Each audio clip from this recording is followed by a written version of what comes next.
পার্টির কাউকে এখন পর্যন্ত সরকার আটক করে নাই। এই জাতির জন্য সবচেয়ে লজ্জাজনক, গণঅভ্যুত্থানের পরবর্তী এই নির্বাচনে জাতীয় পার্টি কিভাবে নির্বাচনে অংশগ্রহণ করে আমরা সরকারের কাছে জানতে চাই। আমরা ইতিমধ্যে বিভিন্ন মাধ্যম থেকে জানতে পেরেছি এই অন্তর্বর্তীকালীন সরকারে তাকে অনেক উপদেষ্টা জাতীয় পার্টিকে নির্বাচনে অংশগ্রহণ করতে সহযোগিতা করছে। আপনারা চিন্তা করুন, যাদেরকে রক্তের বিনিময়ে এই ক্ষমতায় বসানো হলো তারা এই রক্তের সাথে বেইমানি করছে। তারা জুলাই আন্দোলনের হত্যা মামলার আসামিদেরকে নানাভাবে প্রোটেকশন দিচ্ছে।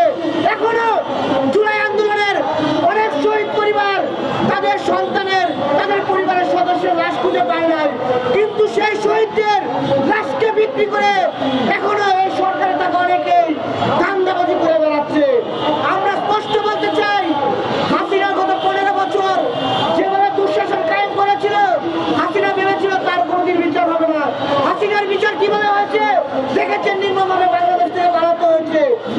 এই সরকারে থাকা জুলাইয়ের যারা গাদ্দার, যারা জুলাইয়ের শহীদদের রক্তের সাথে বেইমানি করছে, তাদেরকেও কোনো একদিন আমরা বিচারের কাজ করে দেবো। আরেকটি কথা বলে শেষ করব, এই সামনে নির্বাচন। আপনারা দেখেছেন গত কিছুদিন আগে এই ভারতীয় আগ্রাসনের বিরুদ্ধে সবচেয়ে বলিষ্ঠ কণ্ঠস্বর আমাদের হাদি ভাইকে কিভাবে হত্যা করা হয়েছে। আমরা স্পষ্ট বলতে চাই, এই সামনে নির্বাচনকে বানচাল করার জন্য ইতিমধ্যে ভারত নানা ধরনের ষড়যন্ত্র করে বেড়াচ্ছে।